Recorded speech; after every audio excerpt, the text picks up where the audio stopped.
오늘 열리는 한일 정상회담에서 양측은 대북 공조를 비롯해서 안보와 경제 현안들을 집중 논의할 것으로 보입니다.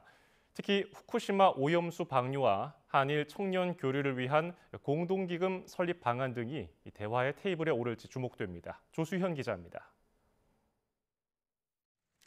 대통령실이 꼽은 한일 정상회담의 주요 의제는 안보와 첨단 산업, 과학기술, 그리고 청년 문화 협력입니다.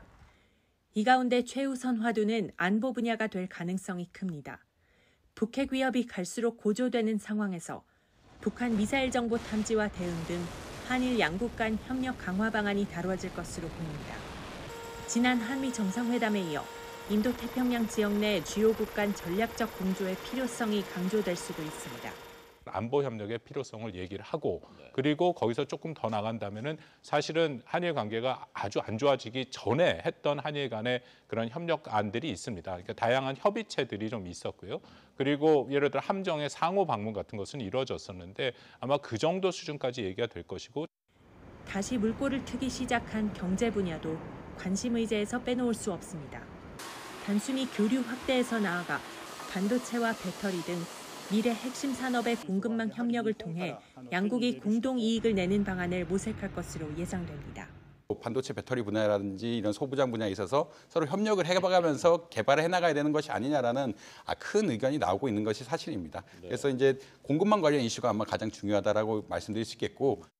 민감한 현안으로 꼽히는 후쿠시마 오염수 방류 문제도 논의될 수 있습니다.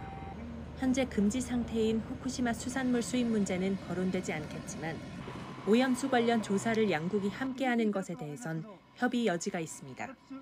우리 정부의 강제징용 문제 해법에 상응한 일본 측의 성의 있는 호응이 나올지도 관심입니다.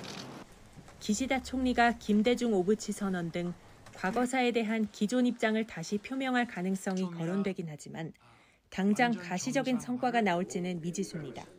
대신 두 정상은 한일 관계의 미래지향적 발전을 위해 양국 청년 교류를 위한 공동기금 설립 방안을 먼저 도출할 수 있다는 관측도 나오고 있습니다. YTN 조수연입니다.